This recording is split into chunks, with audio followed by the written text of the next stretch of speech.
hey, motherfucker. You know what? All right. I told you she smoked. She ready today.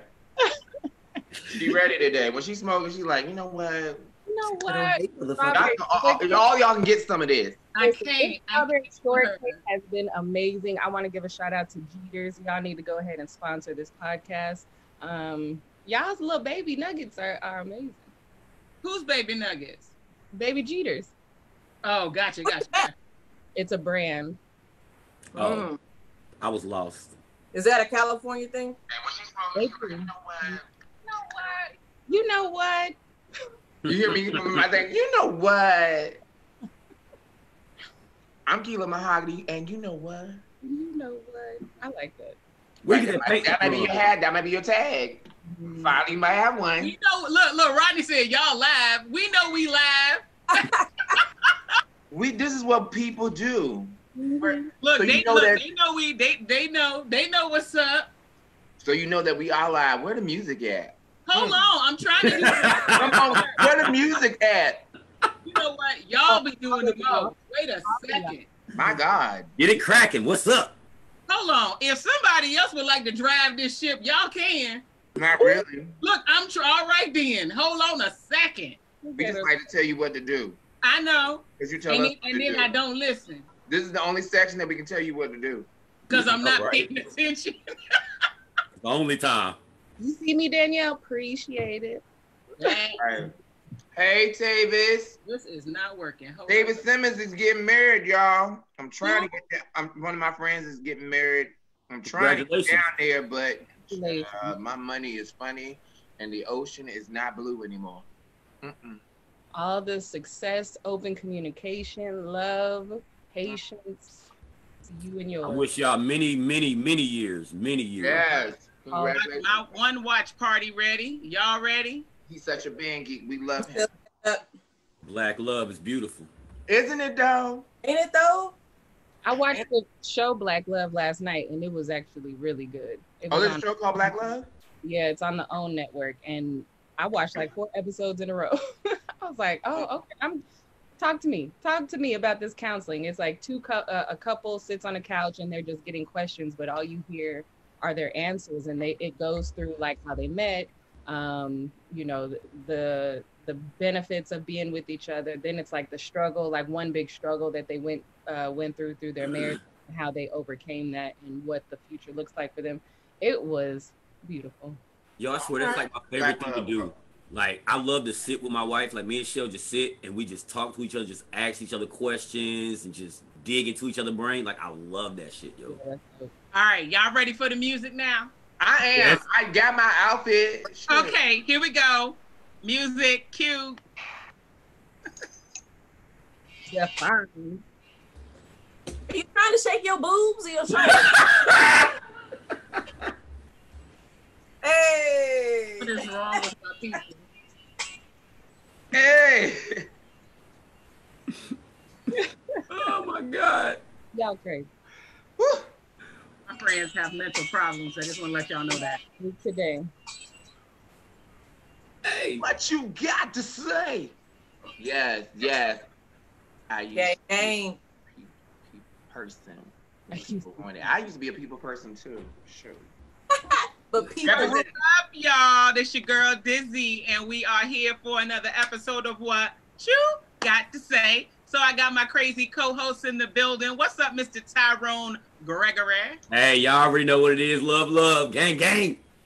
And what's up, Miss Kela Mahogany? Hey, y'all. And what's up, Mr. Cabana Blaq? Hey, I'm that dude. And last but definitely not least, Miss Candice. Cool, Candice. What's up, y'all? Time to chop it up.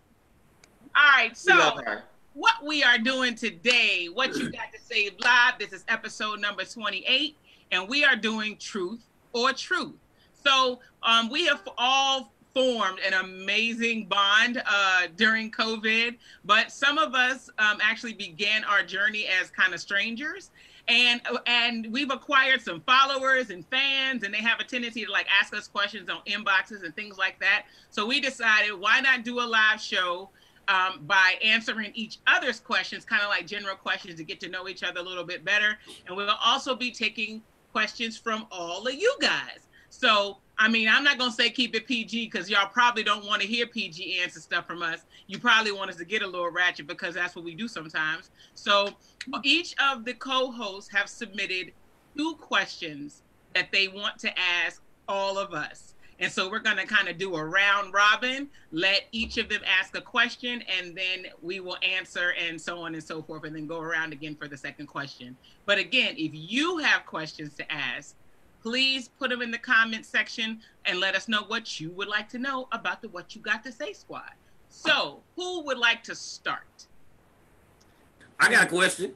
I was so blind. I am so blind. I thought we give our questions and then one person is the moderator. But I'm going to get my questions right now. I mean, I have them written down. Hey, yes, I thought the same thing. Well, then fine. I'll do the whole thing. Well, then drive the ship then. You know what? I really like how people yell at me from out of the state. I really, this internet cyberbullying gangster shit is, yo, it's really, it's really these Strassers. Like, Alles klar. Alles klar. Alles klar in the Strasse. So we apologize, but now you are the captain. I'm so sorry. Lizzie said, I bet you won't run up. Hey, and she clapping her hands though. She clapping her hands with it. Hey, all right, so I'll do the first question. Let me go. All right. Let's start with one of Cabana's questions. Okay, great. Cabana's question was, what is the most embarrassing moment of your life? And then, would you change it? Who wants to go first? I'm going to go last because it was my question. Okay. Most embarrassing moment of your life, and would you change it? Okay. Kela, go ahead. You already got it. So when it's embarrassing, does that mean that it's in front of somebody? Yeah, I'm gonna do that one. Okay. It doesn't have to be. I mean, whatever's good for you. Yeah. This is not PG. So when I was in middle school, I was in my home economics class. And that was when I decided to become a woman, when nature decided that that's what I was gonna do.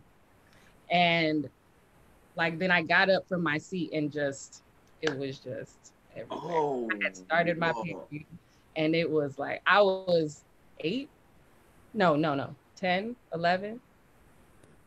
Wow. I was mortified, walking to, like, I had to walk from my chair to my teacher and then out the hall, and didn't leave school. It was terrible. So how I would change that is, I mean, how can you change that? You can't. That's nature. Hell, you know what I'm saying? It's just it's my fault, actually. My body. It was my fault. You know what I mean? I didn't know it was gonna happen, but it happened. It was crazy. Wow. Okay. Too much for a child to take. That was therapy. Mm-hmm. Okay. Who's next? Therapy. I can't say that maybe. I don't think I have anything that's just that bad embarrassing, but I remember when I was in high school, me and my best friend at the time, we were all in between classes. We were standing at her locker and her boyfriend was over there. And me and him always, kind of knuckle up or whatever, just kind of play fighting or whatnot. So I was about to leave to go to band because he had just left band. And I was getting ready to go. I had a piece of paper in my hand that I was going to throw in the trash, but I decided to throw it at him instead. And so I bust him in the head with it. And he was like, Mom. And so I turned around and I took off running. So as I'm running, I'm hauling ass through the cafeteria. I get all the way down the hallway. I look back and he's running behind me. He is trucking. So I was like, oh shit, I got to get the band. I'm about to be late. As I'm going towards band, the bell rings. So I'm trying to get down the stairs because there's like maybe 40 steps to the bottom, just straight away. I skipped first 2, I skipped the second 2, and my foot clipped the last one, and I just rolled down the rest of the stairs. Oh, God. There were a few people in the hallway. My band director was already standing outside the door because the bell had already rang. And Chris was standing at the top of the stairs, and I literally remember seeing a blur of his shirt and pants. And the band director was like, "Chris, this isn't your class period. Go to class." And so I saw him, a blur of his body just kind of duck down and take off running. My band director looks at me as I'm laying on the ground and goes, "Candice, you're late. I'll see you for the team tomorrow." If I'm okay first, because I just rolled down about 30 steps. You ain't say nothing? Damn. Yeah. Yikes. So I had detention the next day after I rolled down the stairs. And this is why I'm late, sir. You saw me running for him. So like y'all know I ain't got no shame, right? Don't have none. Y'all know that, right? Right. So I went to Burger King, right, to go get my kids some food. And I had been having stomach troubles for like 2 days. And I just couldn't get my stomach right. But I'm waiting on my food and I gotta use the restroom. I gotta pee. So I go in the restroom in the Burger King, right? I go in the restroom and I'm peeing. And I felt like I had to fart. I thought it was an innocent fart. When I farted, a whole chocolate milkshake came out my ass. Oh no! And I'm a grown ass goddamn man, standing at a urinal in the middle of Burger King. Whole chocolate, whole yoo-hoo just came out my ass. Just that black. A chocolate yoo-hoo. Now, The I have vision two terrible right choices now. right then. Two choices. One, just walk out of there and let it slap out my pants or some shit. Or two, I could go ahead and clean it up right there. So I cleaned it up and I threw my underwear away in the Burger King bathroom. Not bullshit. Can't make this shit up. I couldn't help it. My stomach was messed up. It was all in here. I couldn't help it. But I thought it was a fart. But you fellas out there know when you peeing, sometimes you fart. I thought it was a fart. I'm done. Like, I'm done. It was embarrassing as shit, yo. As shit. All I know is whoever cleaned that bathroom, boy, they found my drawers. I hope you didn't crash and find your drawers. Oh my gosh. Hey. This way you can't even. I feel you, Greg. It was embarrassing. That's a lie. Hey, if y'all don't know what that emoji is for, that's in your phone. This is the that is that right there. Mm-hmm. I'm just when he said chocolate yoo-hoo came out. Wow. Yeah, I won't be drinking none of those ever. Right. They ain't chocolate milk no more. I don't even do chocolate milk since elementary. My God. So I mean, if y'all think y'all got embarrassing wait. shit, that's embarrassing shit right there. Wait a minute. Lance said Mario Winans. First of all, what you know about Mario Winans, Lance? Now that's a whole you digging further. I love you for that. But he said, I don't want to know. You took one of his songs. Like that. He had wrote some lyrics up. Like look up in the chat. He wrote some lyrics, and so I asked him what song was that. I still don't know what song that is. Bob asked me, yes, Mario Winans. You better know music, sir. Okay. Trying to tell y'all about Lance. Mario Winans' first album was the classic R&B album. .com, .org.net, and whatever you want to add to it. .org.net. Okay.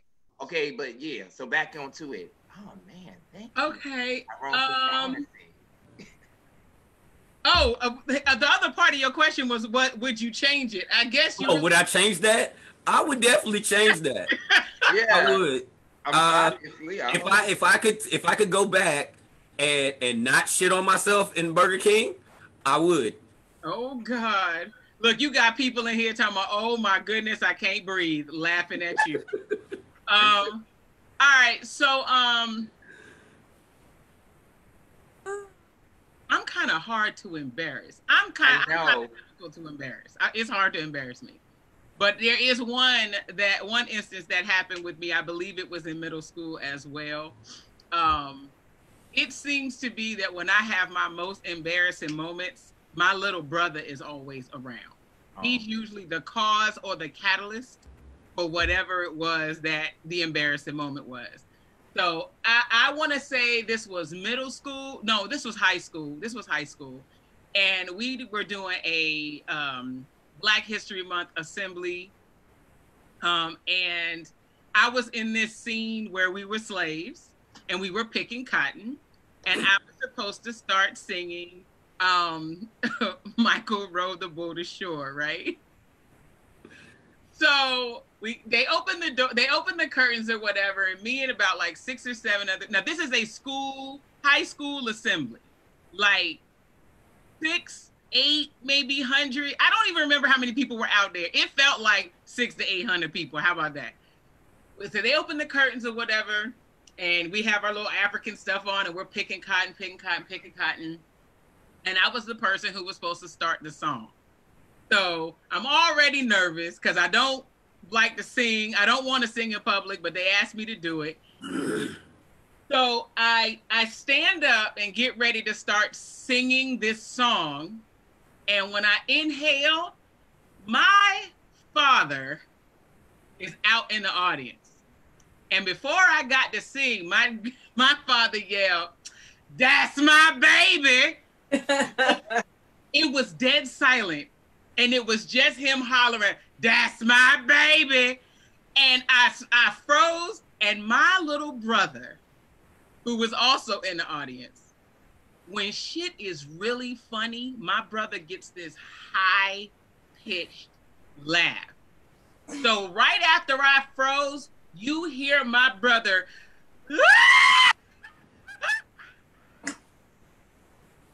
in front of all these people.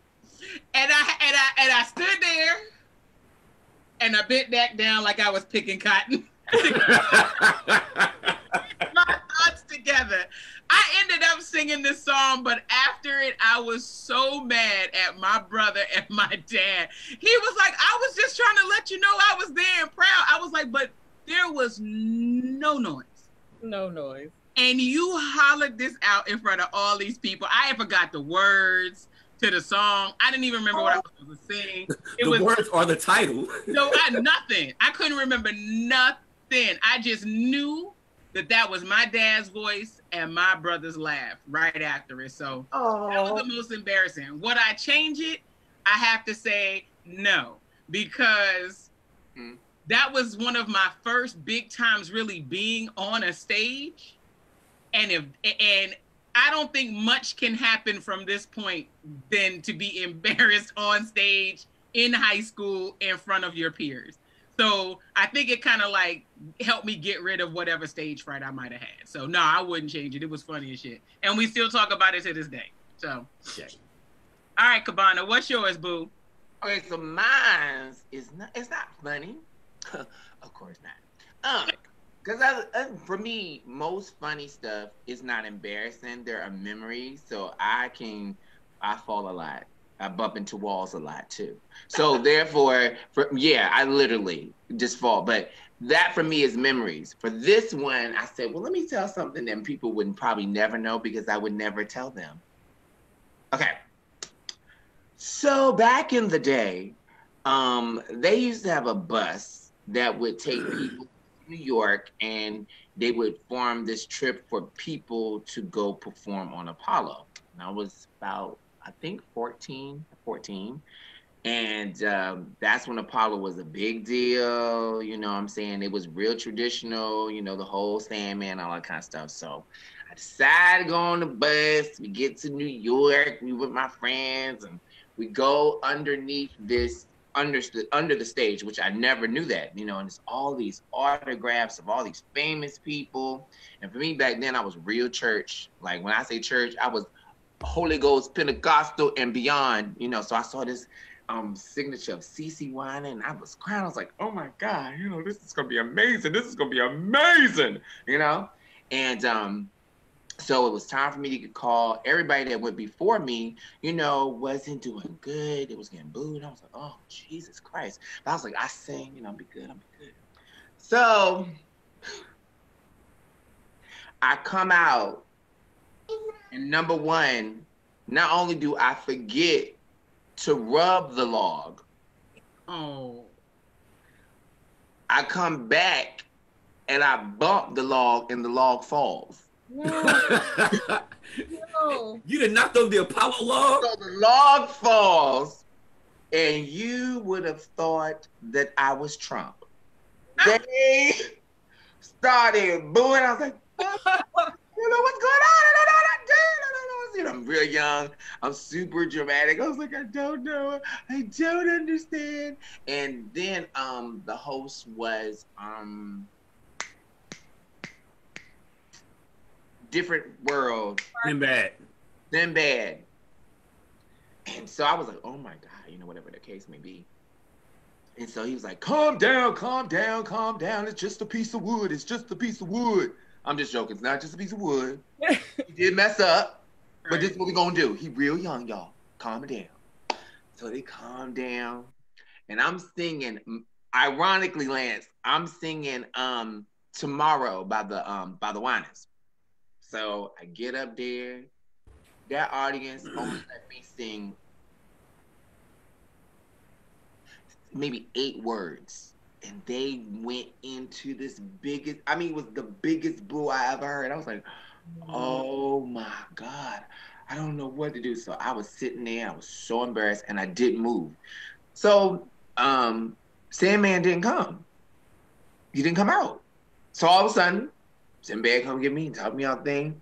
And as I'm walking down the steps, this man comes up. He's got the big outfit on, but there's nothing on mask or anything on his face. I did not know at the moment that was Sandman. And he walks up to me and he says, in that short moment in hearing your voice, don't ever stop singing. Mm-hmm. Wow. And he didn't come out. Take me off. He didn't do he didn't do that. So for me, it was super embarrassing, but I would never change it because, you know, obviously to me today, I probably would have not been Kamala Blaq. I wouldn't have been Mama. Therefore, but there was, and when I knocked that log down, you would have thought, I mean, first it was like, boom, hush. 3 seconds later, boo, you stupid, and boop, boop, beep, beep, beep. I mean, they was doing this. That is horrible. They were doing some of this too. They're giving a lot of symbols with their hands. Not a lot of symbols. They were so like it was catastrophic. It was just but that was, you know, but I wouldn't change it because of course. Exactly. All right, next question. Let's do one of Greg's. Have you ever been in handcuffs? And if so, why? Have you ever been put in handcuffs? My. Look, I'm going to go ahead and answer. Not by the cops. Yeah. Never by the cops. I have never had a set of handcuffs on me that were placed there by the cops. That's my story, and I'm sticking to it. I guess then you have to tell us the why. Because I have never been caught doing any crimes. No. That wasn't the question. That wasn't the question. You say why? Is there a why? Yes. The question is, have you ever been put in handcuffs and why? Because I was playing a game. Cops and robbers. I like that. Lance, have you been put in handcuffs? Oh my God. Lance was cuffing. Stop playing. You never know. I'm telling y'all, if y'all got questions, we answering truth or truth. So throw your questions in. All right. Handcuff questions. Yes, I have been put in handcuffs, and I haven't been put in handcuffs by the cops, though. You know, I was coming from it's funny enough, y'all going back to my real hallelujah days. Coming from church, coming from choir practice, and the cop just stopped us, and he was really aggressive, and I was just sitting there like, what is going on? Never thought this would ever happen. He made the driver get out of the car. 3 other cars come. You know how it is. Not just one, but 3 other cars got to come afterwards. I was scared. I didn't want to get out of the car. And then they had dogs. And the dog almost got in the car. And you know those dogs are vicious. So at that point, they were saying it was refusal to be, I forgot what the word he was saying, but he's saying basically I was refused. And I was like, I'm scared. You got dogs. We ain't doing that. We just coming from church. You know, that's me. And then they took me out of the car and they put me in the back in handcuffs. And I'm going to tell you something. Being in the back, let's say this, of a police car, I didn't know how restricting that back seat is. It is very tight.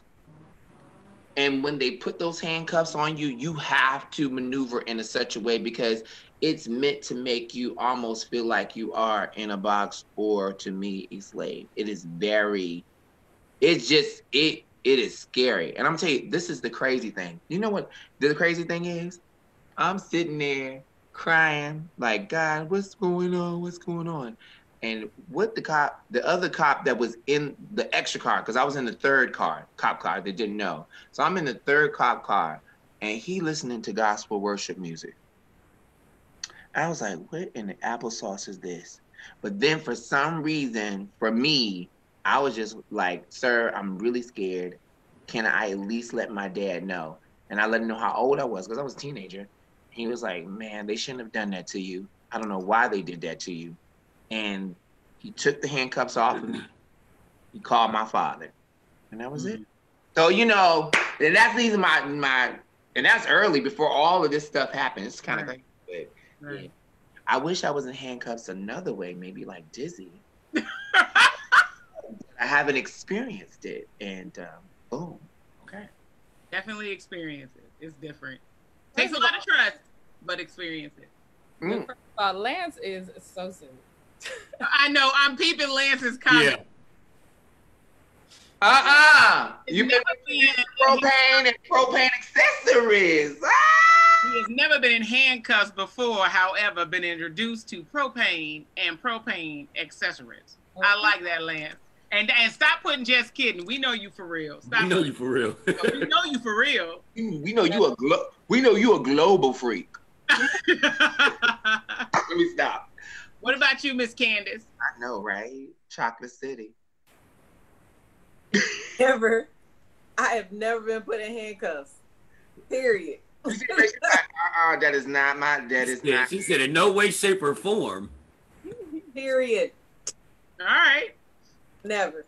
Well, we know you've been in handcuffs before. Somehow. Come on, Frank. Somehow you done been in handcuffs. Ain't no way you gonna tell us you haven't. I am very familiar with handcuffs. I probably know every single serial number that there is. Hey, Lance says certified freak. Them days a week. See, that's what happens when you got that wop hair. Now the question is, do you own a pair of handcuffs? So no, I don't own a pair of handcuffs. I am very familiar with being in handcuffs, both sexually and by the bitch ass. You know what I'm saying? I am somebody who just wants to be free because they told me I was, and so I didn't understand why this pretty little thing that people are making billions of dollars on right now is an illegal substance. Come on here. To conform. No, it wasn't lawful, but not everything that's lawful is right. And so I was just very rebellious when it came to that up until last summer. So you know what I'm saying? Like I was in handcuffs just as early as last summer. So yeah, I'm familiar with them. But no, I don't own a pair. It's not something that I prefer the cuffs, like the actual, like a cuff. Like a bracelet cuff. And chains in between, you know what I'm saying? Behind the back and preferably attached to the ankles. But that's how that goes. Exactly. So yes, I do own a pair. Take some vitamin C. Take some vitamin C. Y'all silly. I've been in cuffs plenty of times. Yeah. In what way, sir? We know we already understand the hood. By the police. Okay. By the police. Oh, okay. Yeah. I think the scariest time though, I was in Germany, and then they took me to the German police station, and this is before I even learned to even understand any kind of German. And I'm a young 20-some-old black guy, mouth full of gold teeth, handcuffed. I'm in there. I'm trying to figure out what's going on. I don't understand nothing. They talking. I'm like, yo, I'm going to die. When we got out the police car, when they got me out the police car, it's like an alley in this daggone police station area. It's an alley. And I heard like broken glass, and then I heard a meow, like a cat or some shit. It was weird. Scared the fuck out of me. I was like, I don't have any family here. I'm the only person in my bloodline in this country. I don't know what's gonna happen. I was scared. Oh my God. I like to my core. I feel you. No, for real. It is. You know, I know. You know I know. You know, you're the only person that is scary. Nobody. Why did Lance just say cuff that man and tickle his beard? Lance, brother. Love Lance, man. Lance and his peanut gallery comments. I love it. All right. Let's see. Let's do a Candice question. Candice, question is, what is one thing you would do in your life the exact same way if you could do it again, and why? Did I read that right, Candice? Yeah. So something that has occurred in your life that if you were presented with it again, you would do the exact same thing. Like good, bad, ugly, you know, the good, bad, ugly. You talking about just anything, Candice? You can specify. It's your question. Anything. Ooh. Someone you met, someone you've been around, something in your family, an event you've hosted or been a part of, a place you've gone, anything. Okay. You go first. Because I gotta think. I have to think about it. Okay, I can go first. It's like I gotta. Candice, if you don't want to go first, I could go first. Go ahead. All right. So I'm not gonna tell y'all my real one, but I'll tell you another one. The first show we did was Show Me What You Got. This is when it was still Apollo. That to me, like I would do all of that the exact same. We Dizzy, myself, Sebastian, like Banks the DJ, that just felt so good. The reaction of everybody when they came to the venue, because it was at a brand new place. It was brand new people putting it on, so the vibe was a little bit different.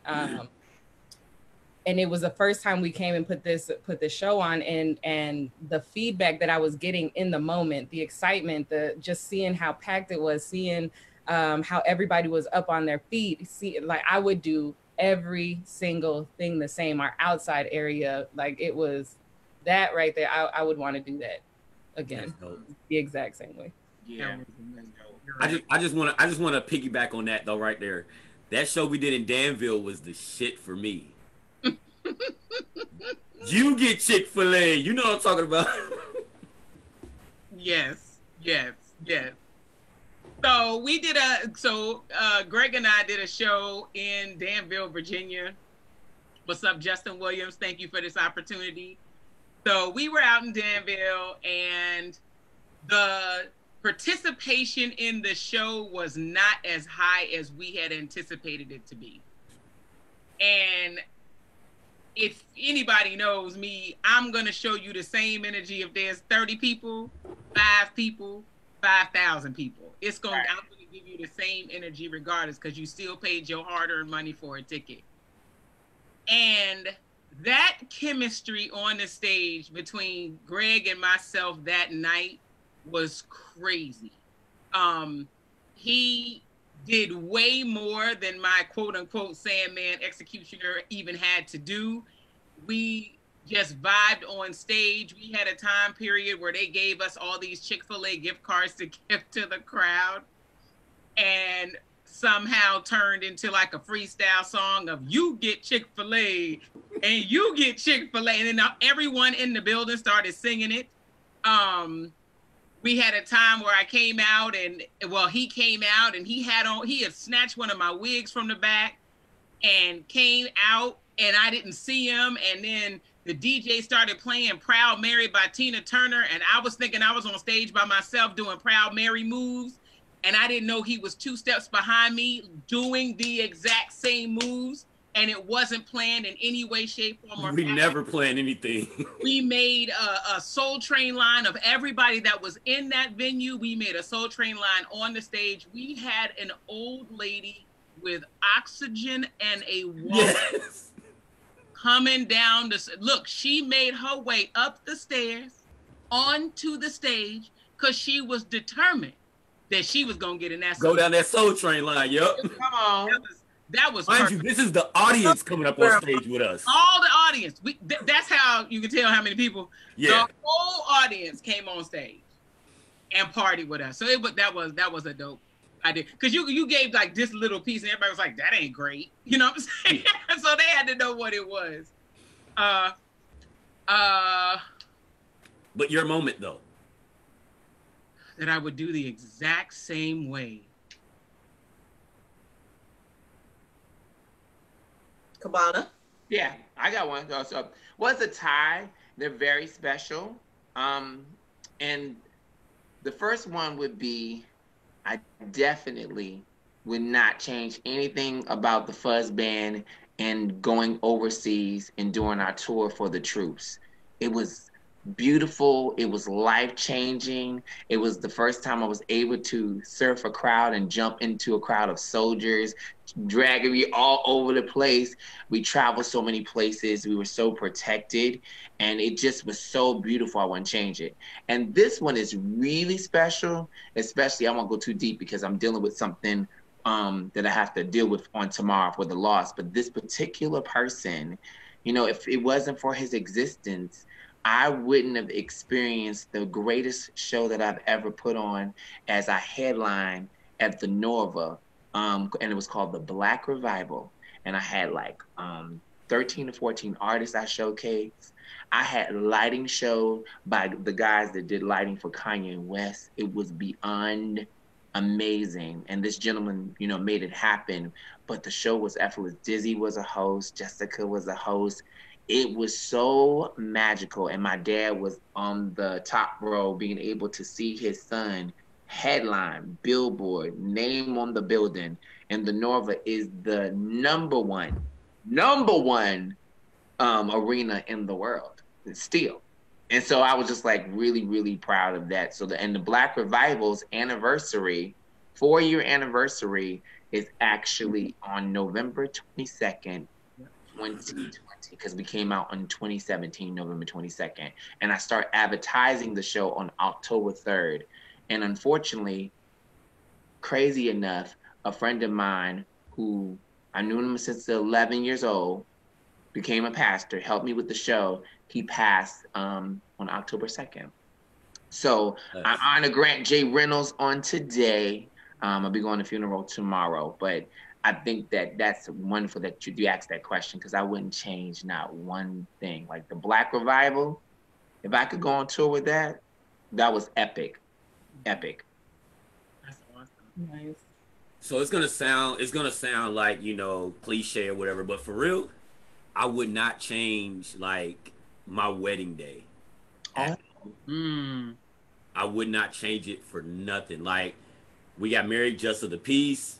It was just me, my wife, her mother, her brother, my 2 stepsons at the time, and at the time, I mean, they still my stepsons, but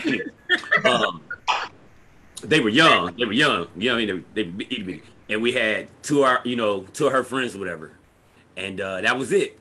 And I remember, because I'm goofy. I've been goofy my whole life, and the judge was like, you know, doing the vows, and she told me, she said, look at her, she said, "To death do you part." And I looked at my wife and I grabbed her head and I said, "Till death do us part." Like that, like it was just crazy. And they snapped a picture of that. They got a picture of it. So like, I wouldn't change none of it. And then like later on that night, we went to the club and we was in San Antonio at some club called Chris Styles. And then my homeboy and his wife got into it that same night. It was just crazy.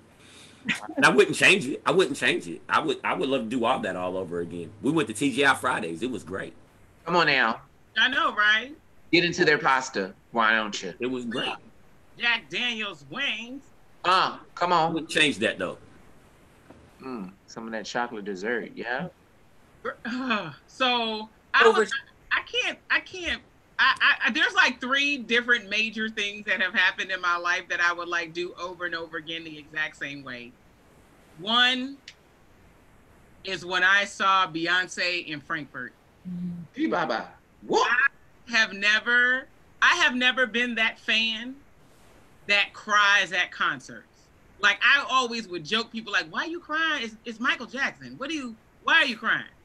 And I didn't think I was gonna cry at this concert, but I was there. I was with my best friend Zadet, my best friend in Germany. I was out there with Zadet. Everything was dope. We had like 4-5 drinks before the show started. We listened to Chloe and Haley. They did their thing, but I really wasn't there for them. I was there for Beyonce, and that was it. But she started off the show with Formation. My God. Baby. When that beat started, I started getting the goosebumps. I was like, what the fuck is this? Is this feelings? Wait a second. Are these feelings? And when that light came on, because they like do the whole little bright, flashing lights or whatever, and it's all the other ladies except for her. And then I guess she popped out the floor with that big ass hat on, and then the lights came up, and it was just her in that hat. I boo-hooed like a little bitch. I was like, I could not believe it. Why am I crying? It was like for maybe like 2 minutes, and then that was the most amped, most just wow moment. Period. That was that, and then at the end of the show, she did Freedom. Oh yeah, it's powerful. And that song, she pretty much just remade exactly to what you saw in the video, exactly what you see on all of her stage things, and that was the same year where just a week prior, my opening song for my show was Freedom, and I came out in cuffs and brothers on each side of me and all of that stuff. So seeing her do that song just really resonates with me. I cried again at the end. So I wouldn't do that any other way, exactly the way it was. And when I went to the Something in the Water festival that Pharrell put on here in Virginia Beach. That was awesome. I never thought there would be a day where my entire family, me, my husband, and both of my children could go to a concert for 3 days and it just be everything.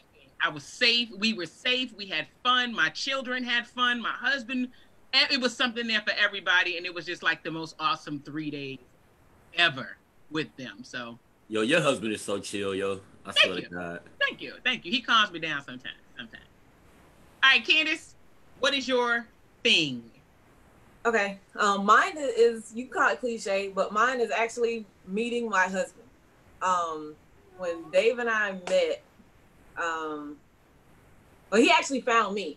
So we're going back. Woo! Come on. Dave found me on MySpace. Damn. Come on, MySpace, your space. Right. First of all, Dave was he was already in Germany. He was there on his first tour over there, and he was going to be moving to the Fort Benning area, which is where I was already living at. I had just graduated college. I was working at the radio station. I had like 2 other jobs too. I was like a little Jamaican. But so he finds me on MySpace, and we're just kind of chatting a little bit or whatever back and forth, and then we stopped talking for a while, and that was probably like January.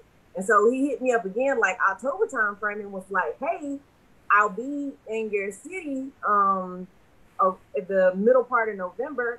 I'm PCS in there. I was like, oh, dope. You know, I can show you around Fort Benning. I can show you around the city. You know, that's awesome that you're coming through. So he shows up on November 13th, 2007. And I was shocked that he paid through for real. And so when he hit me up, he was like, hey, I'm in your city. I just got into town. I was like, oh, bet. I said, well, he was like, do you want to come meet me? I said, I don't know like that for real. Hey, so me and my girls at Applebee's by the college, you can come see us. Because if you crazy, I can shank you in a restaurant and everybody else will see it. Come on. That's so, right. Safety. Shotgun Mary. You can come see us. And so he came to the table and all my girls were sitting there grilling them. And I was like, y'all, I don't even know this nigga yet. He just got here. So literally from that day on, we saw each other almost every day for the next year. Like we never had an official title. We never was like boyfriend and girlfriend or this is my man. Never, none of that. And November 11th, 2008, the very next year, on Veterans Day, we're sitting in Applebee's again, and he sets a ring on the counter, on the table. No, sorry, he gave it to the waitress, and the waitress came back. And so while the waitress is there, it was like, hey, I'm gonna start you guys off with your drinks. You know, I got your drinks. What do you guys want to eat? And so I'm sitting here, you know, kind of looking through the menu, trying to figure out what I want. And I was like, I don't know, I can't decide between this or this. And so the waitress sets the ring down next to me. And so I'm reading, I do like this, and I look back, and I do like that again. And I go back, and I keep reading. And the waitress was like, I just set something down right next to you. Do you see that? You know, did you open it? Because I didn't open it. I was like, so I opened it, and I was like, Dave was like, bitch, you gonna open this box? I just said What you doing? So I finally opened the box, and he was like, yeah, you know, will you marry me? And so one of his friends was sitting across from us, and I was like, oh my God, like, you for real? And it was like, yeah. I was like, oh shit. We got married 2 days later. Go ahead, Dave. We got married November 13, 2008. I had met him exactly a year prior to that on November 13, 2007. And we've been rolling. That's what's up. And he did it the right way. He was like, we ain't waiting right now. Clink, clink. I am so in love with this story. You want to wait, 3-4 years? That's y'all. Do your thing. Yeah, I'm not wasting that much of my life. This what you want to do? Y'all together. That's crazy. Hey, Candice, hey, we were the same way. A year after we met, we got married. We went to the courthouse. Our friends was like, "Oh, show me your wedding pictures." I'm about to go. Hold on, my wedding pictures are still like the ones you have to develop from the camera. Look, I had on. Look, it's funny. So Dave was at work on base, and he was like, "Hey, you want to get married today?" I was like, "I guess. Okay, whatever. Let's go." So we went over to the courthouse, and they were like, "Oh, you guys gotta fill out the paperwork. We gotta check his background, check yours, or whatever." I was like, "Oh, okay." He was like, "Well, we'll come back tomorrow." So they did all the paperwork, paid for it. I think it was like $30 or something, and then it was $12. So we came back the next day on our lunch break. Dave was in uniform. I had on blue jeans and a t-shirt, and we said, "I do." The justice of the peace was like, "Do you?" take her, blah, blah, for the rest of your life. Dave was like, "Ah!" Okay, I do.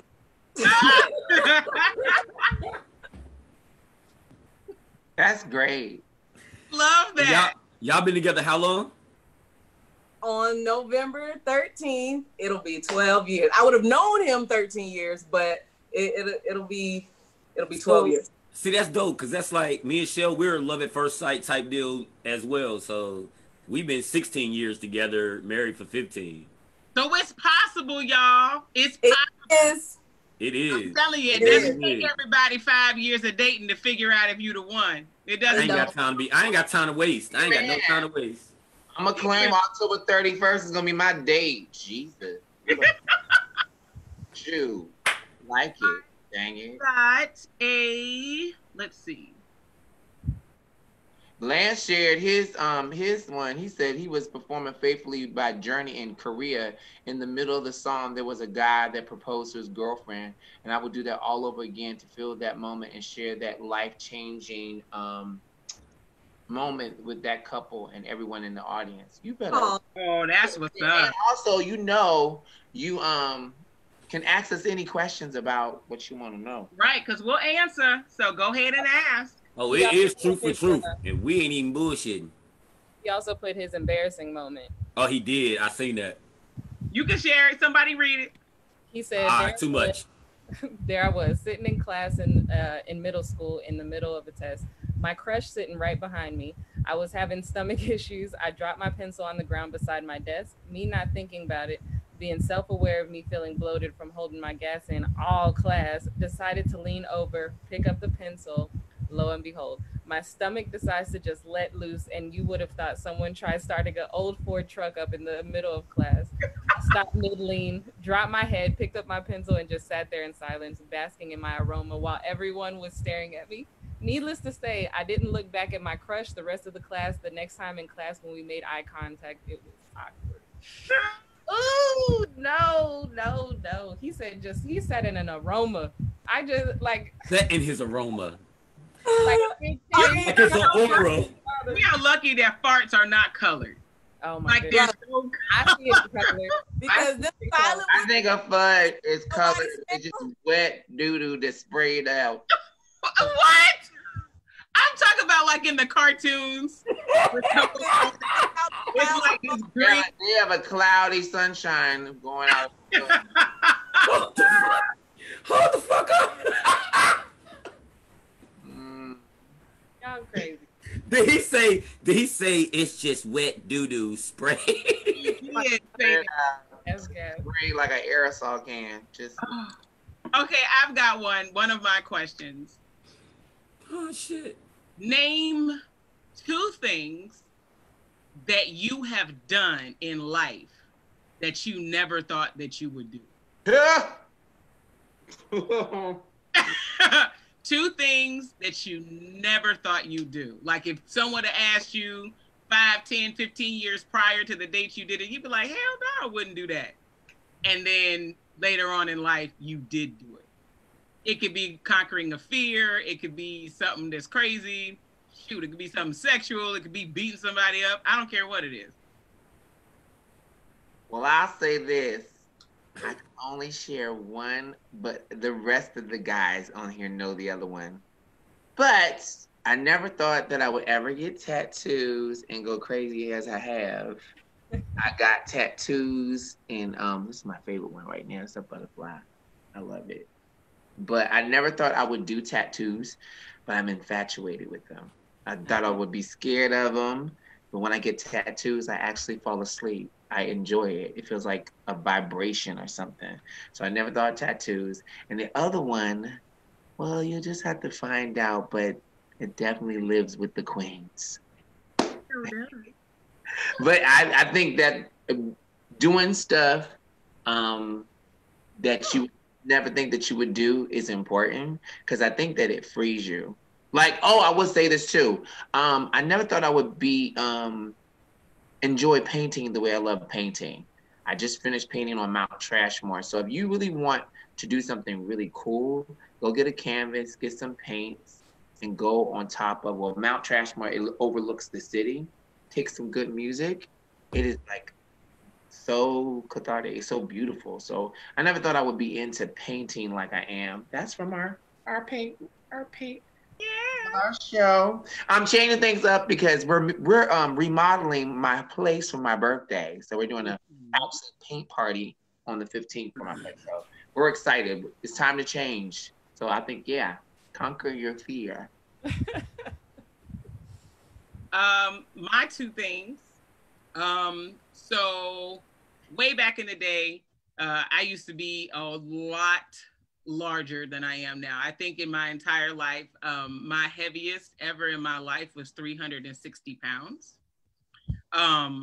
And so I decided to have gastric bypass surgery to drop weight.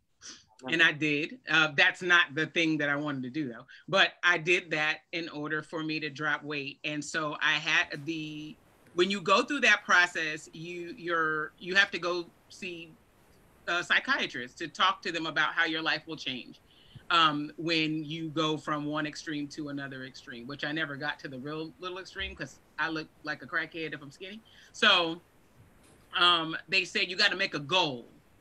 What's a goal that you want to accomplish when you reach a particular weight? And so I said that I wanted to do a tandem jump. And the weight requirement, you could not be over 250 pounds in order for you to do a tandem jump. So when I finally hit the 249 mark, I scheduled a tandem jump and I did it out of a plane strapped to somebody else. Really? What? Yes. So that's when I realized I am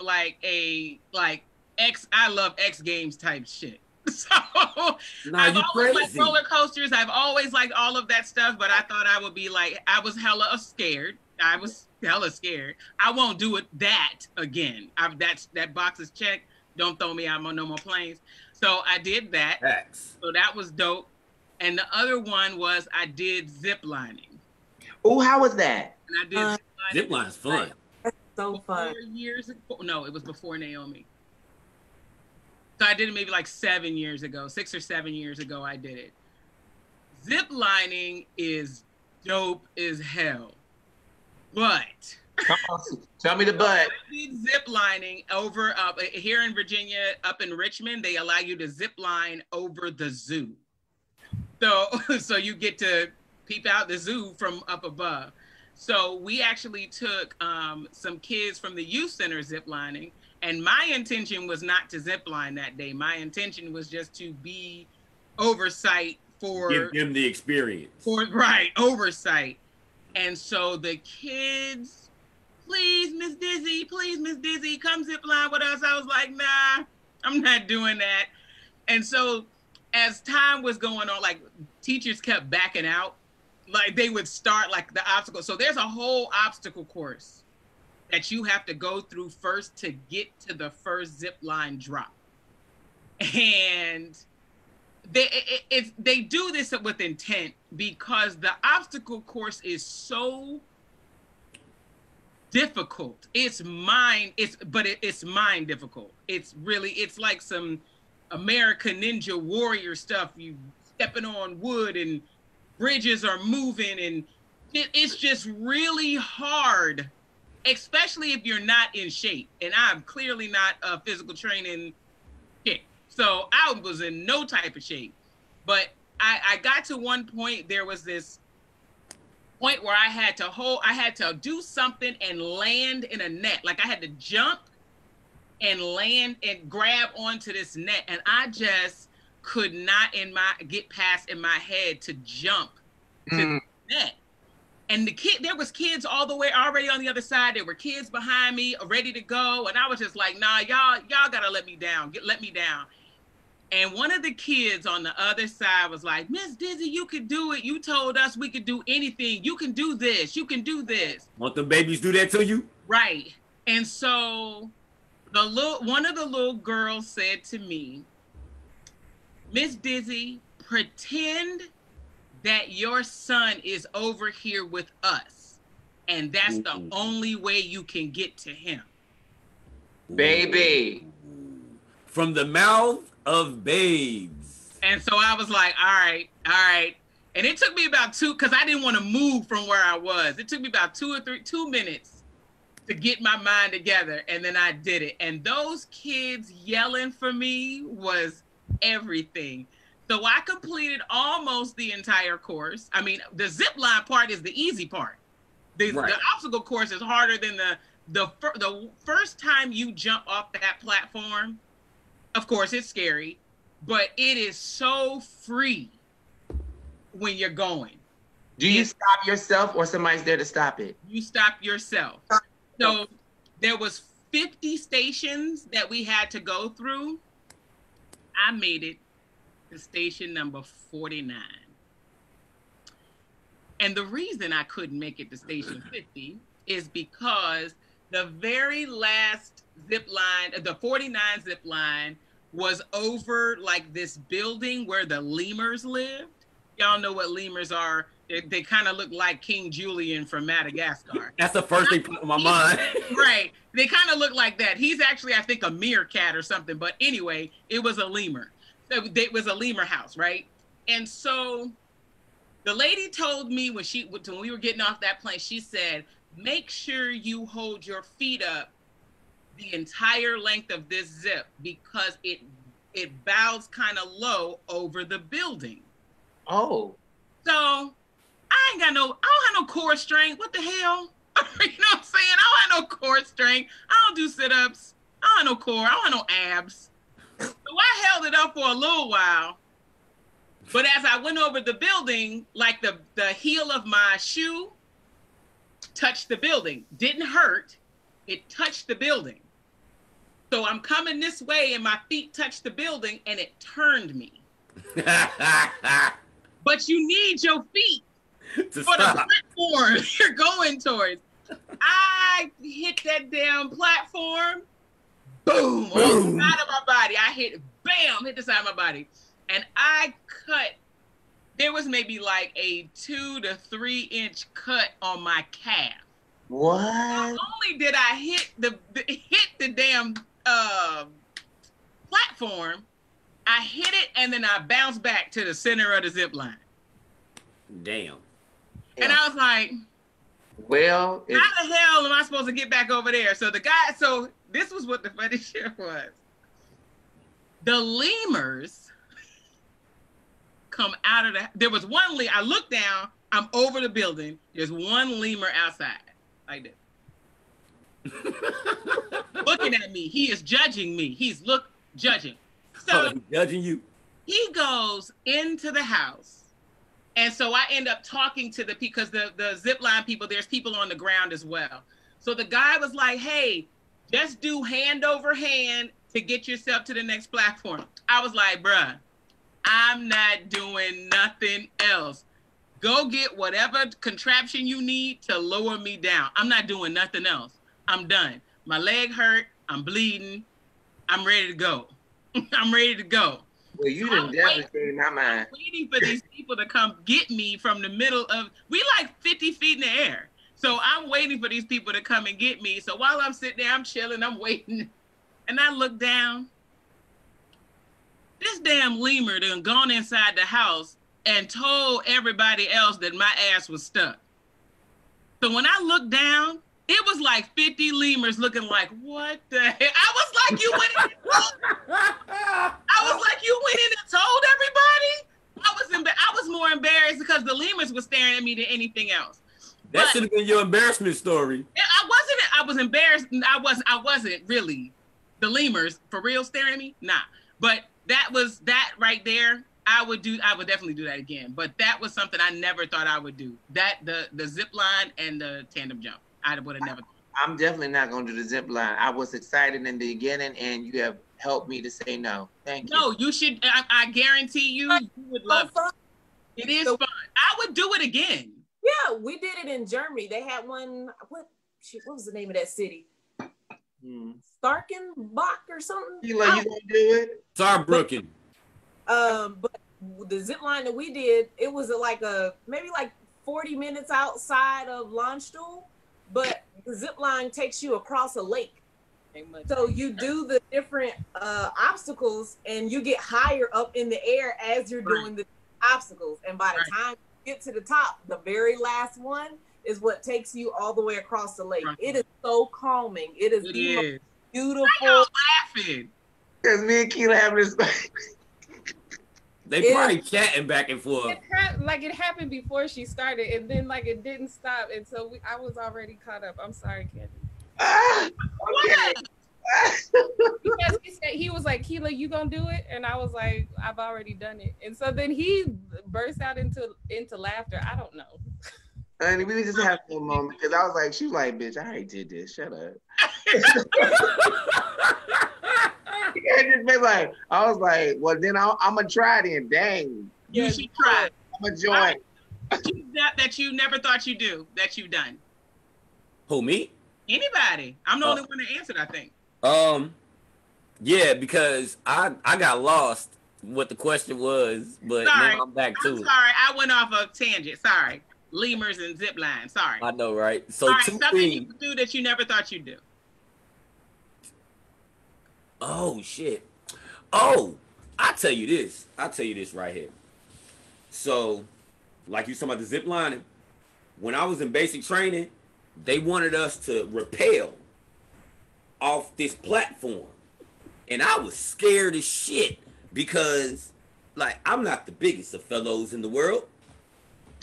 And you got this harness all wrapped around your in-betweens, right? And then you got to put one hand behind you to help you stop. And then the other hand in front of you to guide you down. And they said, yeah. I was trying to figure it out. They said make an L shape. Like, you got to stand on the platform and, like, you got to be, like, you know, ready to go down this wall. And I'm scared shitless, right? Because I just watched the drill sergeant go down head first and stop himself. He was shitless in Burger King. That part. I cannot take this right I wasn't scared in Burger King. I was just shitty. Shitty. That's all that was. But I love it. They tell us, you know, rappel down this wall, and I never thought that I could do it. Like, I was scared to do it. I was really, really scared. But I got all the way to the bottom, right? Like, damn near at the end. Yeah. Leave me alone. I can't take this. But that's how you gotta do it. You gotta release. That's not. You don't release. That's clenching. That's clutch. No, you gotta let it go and you grab it. Let it go, grab it. Let it go, grab it. Cannot with y'all. I get almost to the bottom and I'm thinking like I'm good, right? And I let go of that goddamn rope and I just hit the ground. Boom. Hard as shit. Now, mind you, basic training, you know what I'm saying?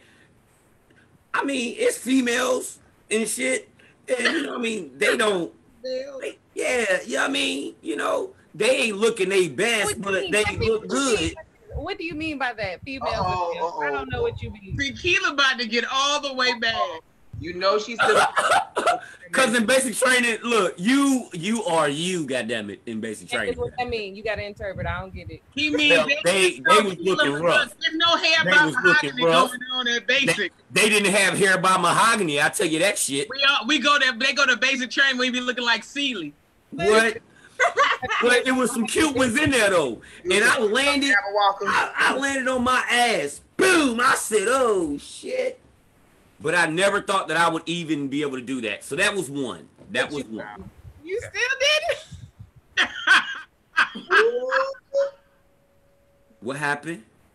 She said you still didn't do it. You failed. I know. I failed at the end. I know, right? Fuck it. But I made it down that goddamn wall. That's all that mattered. True. Tell him, Tyrone. But I never thought that I would do that. And then the second thing that I never thought that I would do, was actually do stand-up. I never thought that I would get on stage and do stand-up. Like, I've been on stages my whole life, dancing, singing, rapping, all that. But I never got on stage to do stand-up. And that was the most scariest thing in my fucking life. Mm-hmm. Yeah. And what was crazy is, I got on stage, I did not say but maybe 2 jokes that I actually written. Mm-hmm. Because that crowd scared me. Right. And I just freestyled everything else. I just literally just freestyled. But the crowd loved me. But I'm glad I did it. But I never thought that I would do it. I never thought that I would be on stage doing stand-up. And you're so funny. You're so good. Candice, thank you, brother. Did you answer one, Candice? No. Have you thought about it? Because you was like, Nah, hey, me and Candice was both like this. When you asked that shit, we were both like. Because I was thinking hard. So one of them I would say is I just forgot that quick. You been smoking? Shit. You been over there with Kela? Busy. No, I'm upstairs with Dave. Touche.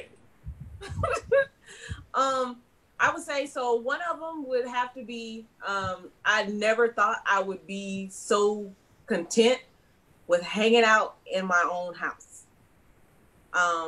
When I was younger, I was always running somewhere, doing something, hanging out with my friends, picking up extra hours at work, working late, anything that I could do to stay busy so that I wouldn't have to go home because I was bored there. There was nothing for me to do. So, throughout college and after I graduated, like I was always running, doing something. I was on the dance team. I was on the step team at church. And I was working at Old Navy. And then I started working at a daycare. And this is all while I'm in school, taking 15 to 18 credit hours. And I'm still trying to find time to hang out with my boyfriend and still trying to find time to hang out with my friends.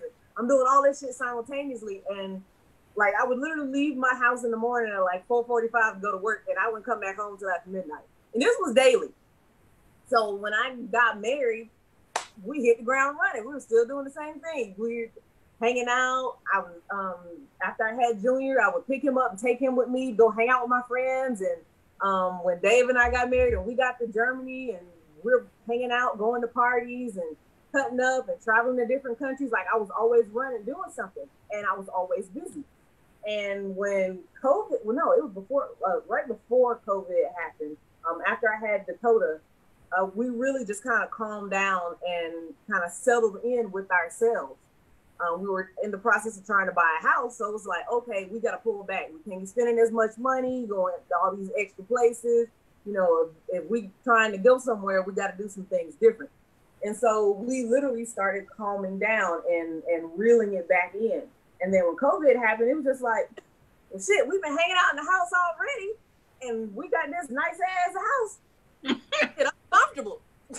So right. A lot of, I can't speak for some people who, may have different anxieties or, just aren't able to, kind of sit in the silence alone.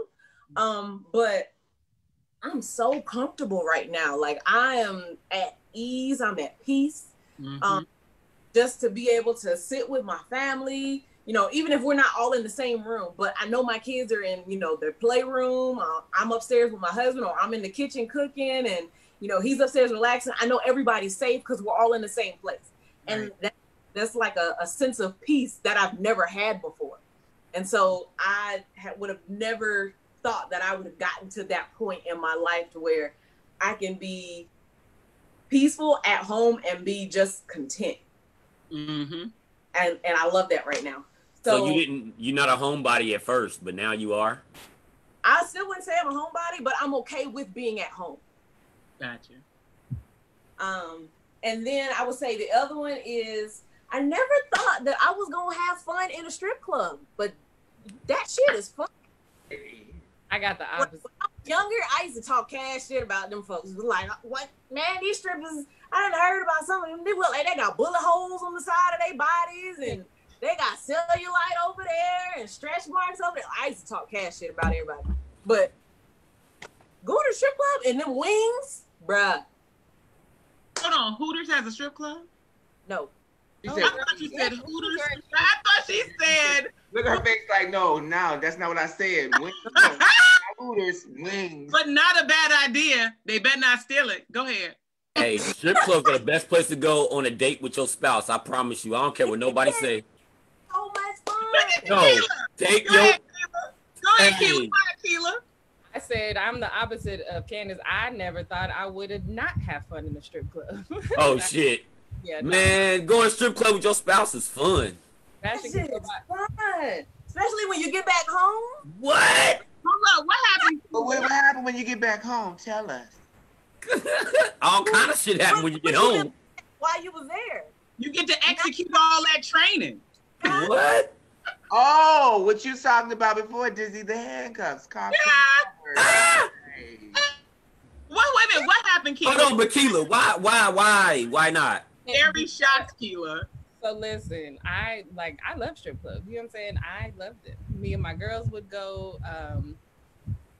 Me and my little booties would go. But when me and my man went, this was the first time I've ever gone to. She said little booties. She said little booties. I love that. That is great. She said little booties. She said me and my little booties go. Little booties matter. Once I get one, I'm gonna say that. Oh, I got a little booty. What else? All right, great. I like that. So that was cool, but when I went with somebody that like I actually cared about, loved, you know, was he my husband at the time? I don't think so. So we were in the Dominican Republic, and we went to the strip club, and I was like, and we had never been before, and like I said, I was at strip clubs. I knew what to do at strip clubs. We about to have a good time. I said, pick you one out. I'm gonna get you a dance, you know.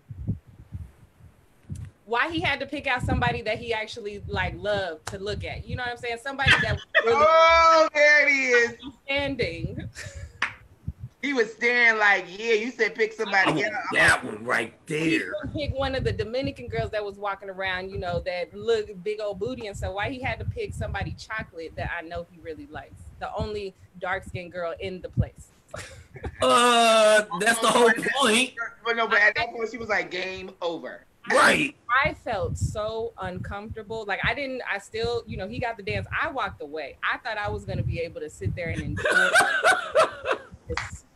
the amount of jealousy that I felt in my stomach. Like, what is this? Let me like, get this on the hey, what's that song? Don't mess with my man. I'll really bring it to you.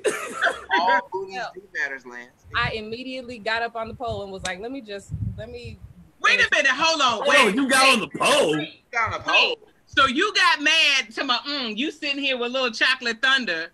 I'm finna go up here and shake my ass for everybody else in the club. I'm about to go get these tips then. Fuck it. I'm gonna get these tips. Your petty level is like far surpassed what everything else. Hey, 0 to 100. Did he see you? The petty queen. No, I went to another, like I let him have his, he was wrapped up in some titties. His face, she immediately got on his lap. Okay, so he didn't know if I was doing anything. I was doing that for me and my confidence. For nobody else. I didn't care if he saw me or not. I needed to big myself up because I just gave away some dick. Oh Lord. Right. Hold on, did she say she gave away some dick? Yes, she did. You just let Air Force One just go, nigga. Oh my God, Kela, I can't believe. I mean, I can believe it, but I can't believe it. But that wasn't even mine. That wasn't even my two things, though. Well, what's your two things? What just happened? My first thing response to my. Yeah, that was in response to her. I don't think we're gonna get through all our questions. That night, I was like, it's okay. Hold on, but that night I knew that I could never go into another strip club because, you know, like we wouldn't be able to do it. So Either you gonna get mad or you gonna make tips, one of the two.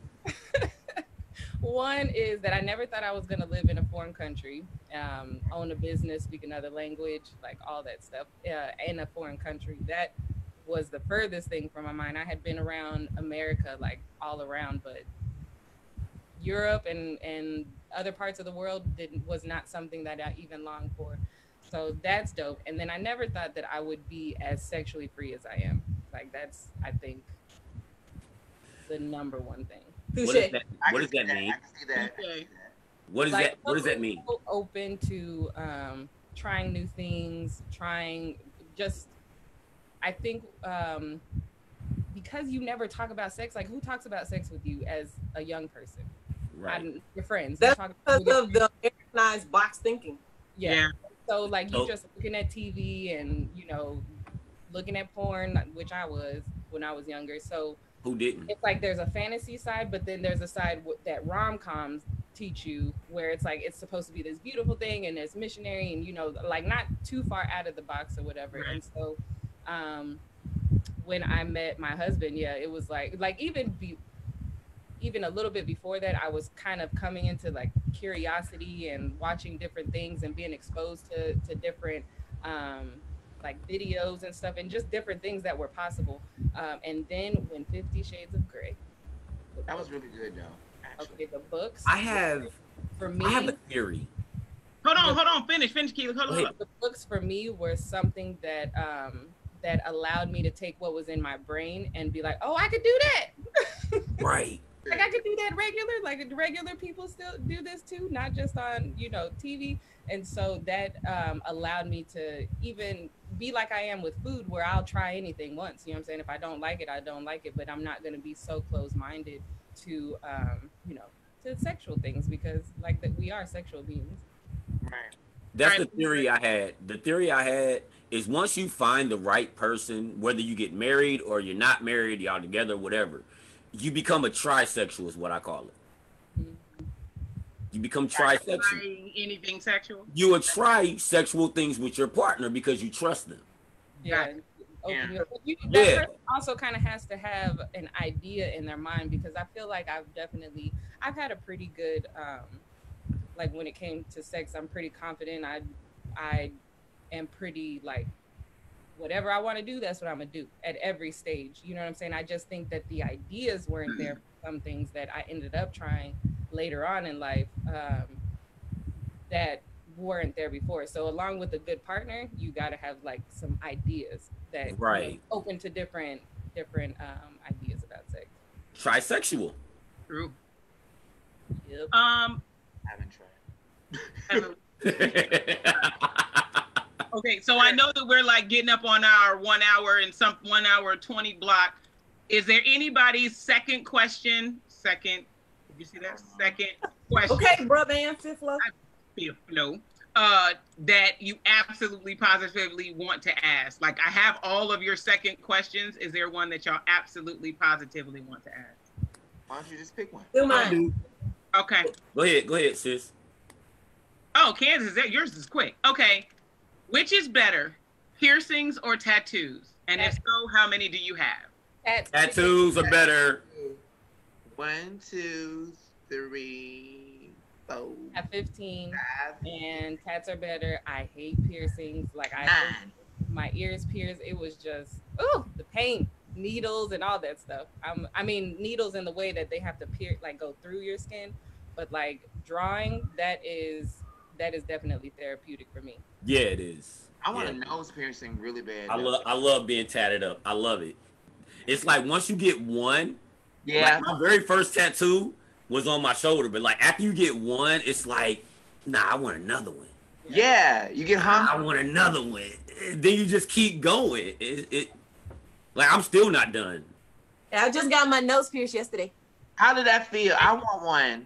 It hurt like a bitch. Okay. It was more so, it felt like a shot. Like I got a shot in my arm. Oh, okay. But the after, it feels like I have a bump on my nose and I need to bust it. Oh. Like you got a booger? No, a bump. Oh. Yeah, I want like a pimple, like you got a pimple on your nose, and you want to do like that to bust it or something, or whatever. That's her. Yeah, like my wife, she went and got that in here. She went and got that pierced up in there. The day does she have migraines? Yeah. That's why. Yeah, she went and got that shit pierced. Oh, really? I watched that shit. I was in more pain than she was. I'm not gonna do it. My friends, I have 2 friends that have their knuckles pierced. Mm-hmm. They have the knuckles pierced. That's the thing? Across their yeah. Rihanna got her knuckles pierced. I mean, there's a lot of people that do it. Chest piercings, like right in the. Yeah, I've seen the ones here, and then I've seen the dermals in the back. The dermals, yeah. But I would love a black diamond right here, but I'm not gonna do that. Okay, because I'm tired of pain. Okay. I like them both equally. I have one tattoo. I want another one eventually, but I haven't had I haven't seen it. And then when I a few years ago when I decided what I wanted, then somebody that I knew got in general what it is, and their whole business is kind of like centered around this particular thing. So I decided I didn't want that anymore. So now I don't know what I want. I know I want one more. I just don't know what it is. I think you need a woo. I think you need a woo somewhere. I will not. I will not put a woo. I know she's not gonna do no woo. No, you're not gonna do a woo. I will wear everything Wu-Tang. But I think she will not put it on my body. Personal. Yeah, not on my body. And I'm cool with piercings. I had I had tongue piercing for like 10 years. My tongue was pierced. Yeah. I know you. I can see that. Yeah. I can see you with a tongue piercing. Yeah, I had a tongue piercing for 10 years. And then maybe a couple years after I got married, I took it out. Yeah, I feel strong, so don't matter. I didn't know that. I'm gonna say something real crazy. I'm gonna get it. Make me get it. What was you gonna say, Kela? I say it offline. Why? We online. We live. We live. Like Rodney said, y'all know y'all live, right? Wait. Hey, you can suck it too much then, like too many consecutive days.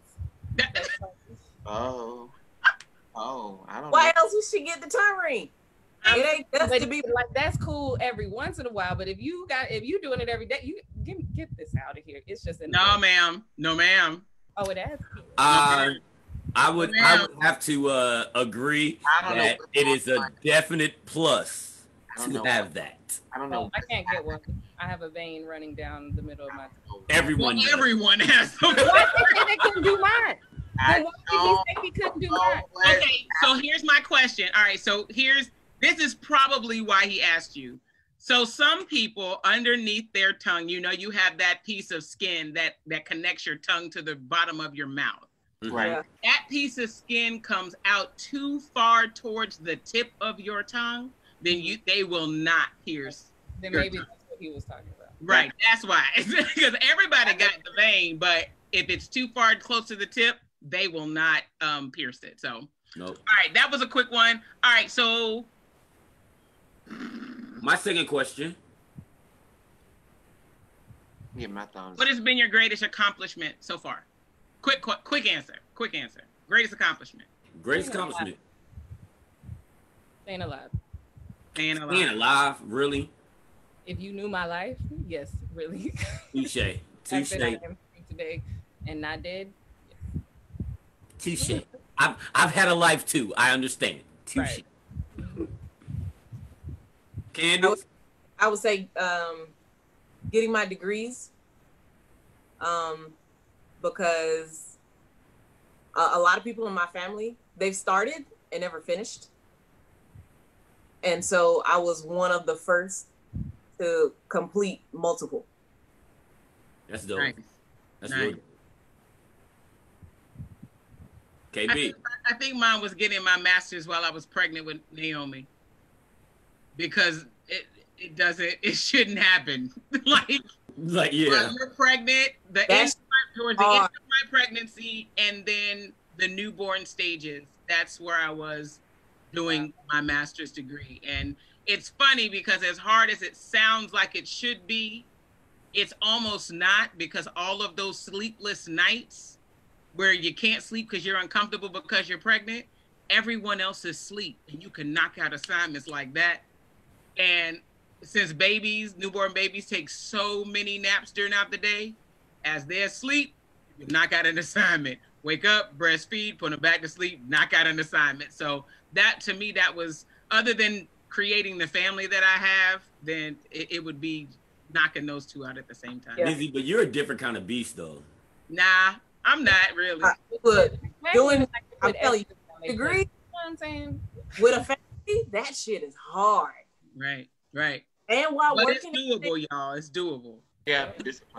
But you working full time, working on this degree, and trying to take care of your family, that shit is hard. Yeah. Facts. You press through. We press through. Cabana, greatest accomplishment. We're resilient. I'm kind of torn. I do agree with how Lance put it, knowing that my presence has been a positive impact on people's lives, but I think that's more of a global thing. Mm-hmm. I think my greatest accomplishment is starting to happen in my personal life. Okay. I think I'm becoming something that I've always wanted to be. Nice. So I think I'm in the midst of it, so I can't necessarily say it because it's still happening. Okay. I think that's what's going on. I think it's going on. Kela? I was serious. Serious. She said staying alive. Oh, she did. Okay. I'm sorry. Like, my biggest, my greatest accomplishment, for me, honestly, was buying my first home. That's great. Actually, that's beautiful. Buying my first home and being able to say, I can securely say my family has, period. They have.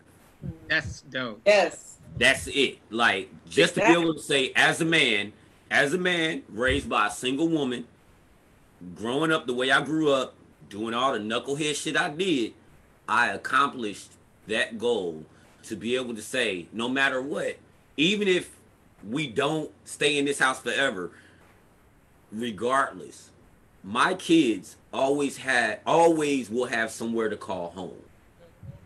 Okay. That's what my dad said. Like it. Buying a house at 34, that shit's unheard of. Right. Dude, I'm 38. I'm 38.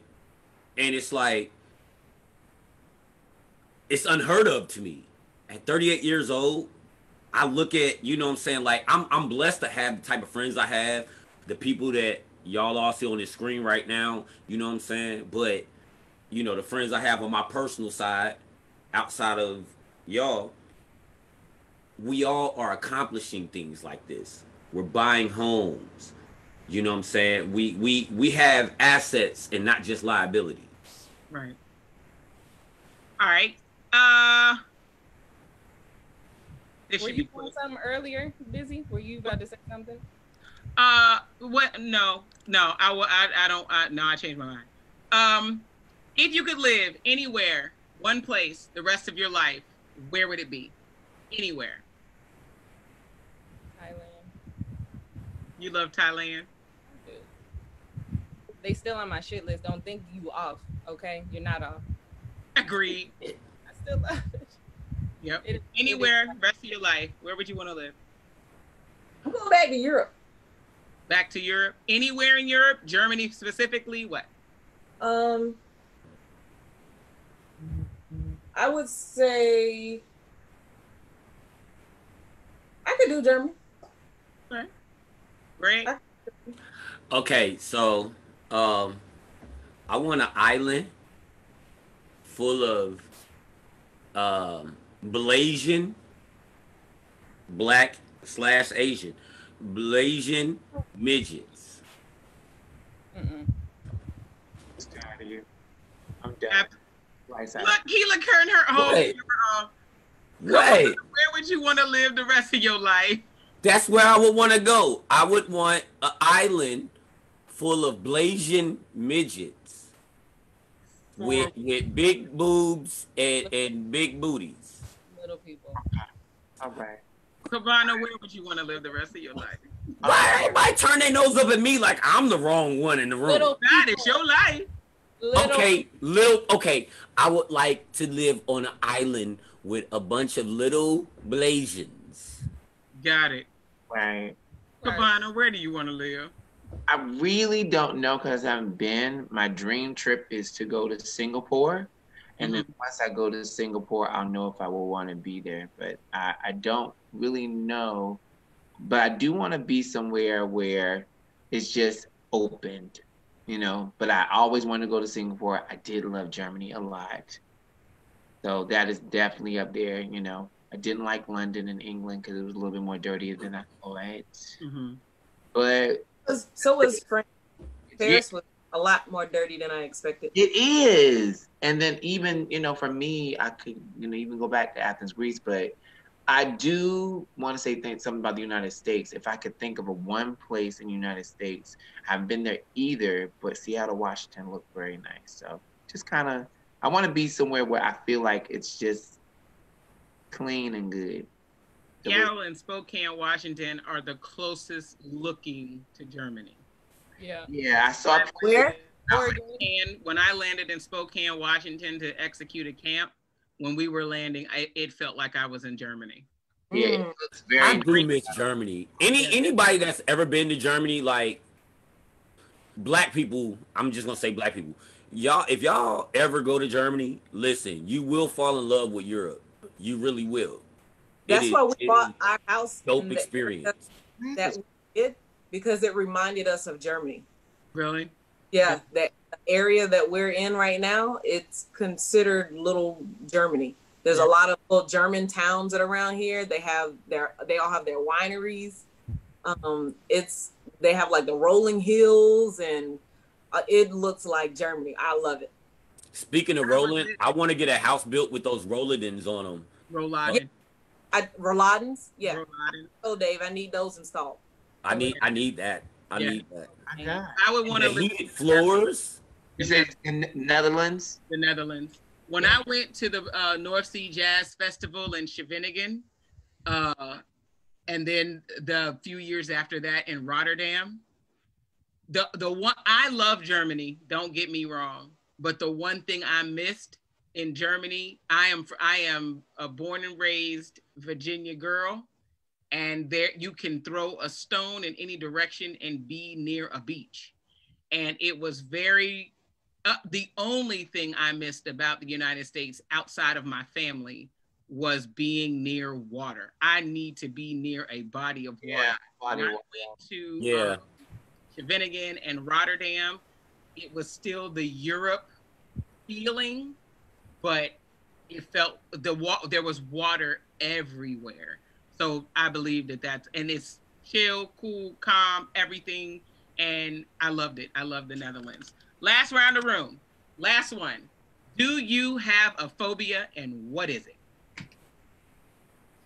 I am highly afraid of and scared of snakes. I don't like to picture them. People will be posting that shit on Facebook, and I'll have to hide that whole thread. Like, I ain't never seen snakes on the plane. I can't. If there's a snake in the yard, my husband has to go kill it. Like, don't show it to me. I don't want to see a picture of it. I don't want you to talk about it. Nothing. I can't do with it. I'll kill a roach. I'll spray the fuck out of a hornet or a wasp or something. I don't care about other bugs. They don't bother me. I'll step on a spider. If something died in it, I'm gonna squeeze it and throw that shit in the toilet. It don't bother me. But snakes, nigga, I will fight you to get away from you. My kids, I love y'all, but you are on your own. I can't help you. I can't help you. Okay. Cabana, you got a phobia? Not anymore. I'm changing. My phobia was heights, and I'm gonna do the jumping out the plane in 2021. But I'm really working towards just changing the phobia of how I talk, my fear talk. Like, I think, a lot of my phobias were based off of just the unknown. And then after getting tattoos, literally, and then after doing my shoot, it kind of just, I was like, okay, let's kind of knock this thing out. I don't like stuff. I don't like spiders. I don't like snakes, but I'm around a niece, she's an entomologist. She touches snakes and spiders and African roaches and all that kind of stuff. And so it changes everything because she's really, really girly like Kela, but then hood like Kela too. Like, this ain't nothing but an African spider, roach, cockroach, whatever. It's going to bite you, but you good. Come on. So I just kind of am changing that, especially now. Mm-hmm. All right, Greg, what's your phobia? Honestly, my phobia is actually not being adequate. Oh. That's deep. Okay. That's my actual phobia. Not being enough. That's deep. That's a lot of that's some truth right there. That's truth. Hashtag you are enough. Hashtag you know what? And I know I'm enough, and I even do videos and stuff on my TikTok, all that crazy stuff, and I tell people, hey, you are enough. I push out the positivity. Y'all know I love, but that is my phobia. Okay. On TikTok, so we're gonna see. Boom. Mine is like suffocating, drowning, or like being contained in spaces, but not claustrophobia. Just like if somebody locked me in a room, even if the room was this big, but I can't get out. It's not like I feel like things are closing in, but it's just the fact that I can't leave. Somebody has me restrained type of situation. And like, suffocating, not being able to breathe. Come on, I'll get that one too. Mine is claustrophobic. I am claustrophobic. I cannot sit in the back seat of a 2-seater car. I have to sit in the front. I have to have access to the door. At my parents' house, I kicked down the door of the bathroom downstairs one day when I was, maybe middle school. I ran home. I had to use the restroom, got off the bus, ran home, ran into the bathroom, had to pee. And I think when I slammed the door, something in the knobs or whatever broke loose. And then when I got up to try to open the door wouldn't open. The knob just kept turning. I destroyed my parents' door and door frame to get out of there. My parents were coming home in like 10 minutes. But that fear, I can't do that. I can't do, and I am really, elevators, I'll get in them, but I'm counting the whole time. I'm watching what floor that we're on, and the door needs to open like as soon under the bell. As soon as that bell goes off, that door needs to open for me, or you will start seeing me start to sidestep side to side. And I'll start grabbing, like trying to grab somebody's hand, like open the door. Somebody needs to open the door. You'll see me do that, but this just claustrophobia. I don't like bees. I'll run like a marathon runner from a bee. Oh, so I know you don't like New York hotel. I have no problems with planes, and I don't know why. And the funny thing is, you would lose your mind in a New York hotel elevator, because them elevators were so tight and congested. So I've been to New York a few times, and Ree and Reese have stayed in some hotels, and I'm holding his hand the whole. So we did the Empire State Building. Well, that's great. I need to do that. I need to do the Statue of Liberty. Those elevators were a feat. Getting up at the top, I ain't scared. I'm up here now. I see everything. I'm not scared of heights. But the elevator rides up were an issue for me. They were an issue. I can't wait to do that. So we are done. Answered all the questions. We answered everybody's questions, I believe. Thank you, Lance, for saying Cabana's marital status matters. Right, say that. I speak it in 2020. We gonna find him a boo. Hey, can we get Lance on the show one time, please? Yes, we can get Lance on the show. I need Lance to inbox me so that we can get him up here. So Lance, inbox me. You should be connected to me already on Facebook. So let's get Lance do the most on the show. I know. Man. I love it. I appreciate Lance for tuning in every single Sunday. He said they not midgets, they half nuts. I know, right? Only Lance.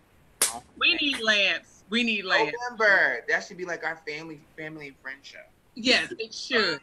All right, so we are, and look, people laughing. Lord have mercy. All right, so we are at the 140 mark, and we are done with What You Got to Say today. Please join us next Sunday at 1 o'clock. We don't know the subject yet, but guess what? How about y'all post on our page, what do you want us to hear? What do you want to hear about? What do you want us to hear? What do you want us to talk about? I do believe that based off the suggestion of Miss Kela, we're probably going to do a watch party for the debate, right? Yeah, so let's see what this debate will be like. We already know that somebody's not going to join us because somebody's birthday is that day. Somebody's birthday day. So we won't have Miss Candice with us that day, but we will be trying to go live for the debate. But please, inbox us, post on our page. Let us know what you want us to talk about next. This is your girl, Dizzy. What You Got to Say? We out. Bye.